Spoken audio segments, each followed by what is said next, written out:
সারা রাত কোনো ঘুম নাই, যে সকালবেলা উঠা কেমনে কি করব। আব্বুরেও কিছু বলি নাই, কিচ্ছু জানাই নাই, কেমনে কি করব, কেমনে সব কিছু ম্যানেজ করব। সকালবেলা আমি ওকে ফোন দিছি, ফোন দিতে দিতে দিতে দিতে সকাল 7টা থেকে ওকে আমি কল দেওয়া শুরু করছি, 12টা পর্যন্ত ওকে মনে হয় আমি 1000 কল দিছি, ওকে ফোনে পাই নাই। ওর ফোন বন্ধ, সিস্টেম কল ফরওয়ার্ডিং করে রাখছে। 12টা পর্যন্ত কল দিছি। এর মধ্যে যাদেরকে নিয়ে মার্কেটে যাওয়ার কথা ছিল, শারমিন আর আমার ওই বোন, ওরা এসে বসে আছে। কী করবো কী করবো বুঝতেছিলাম না, শুধু মানে আমার কান্না পাইতেছিল যে আল্লাহ, যদি একটা ভুল কিছু হয়ে যায়, আমার ফ্যামিলির যে মান সম্মান যাবে।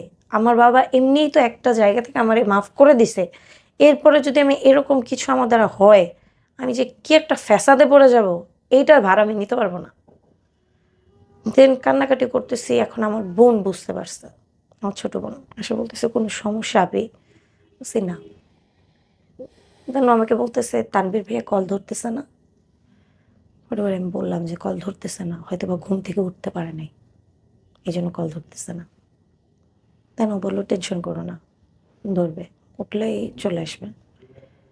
1টার দিকে দেখলাম ও অনলাইন, বাট ও আমাকে কল দেয়নি। 1টার দিকে অনলাইন হয়েছে, তখন বৃষ্টি পড়তেছে।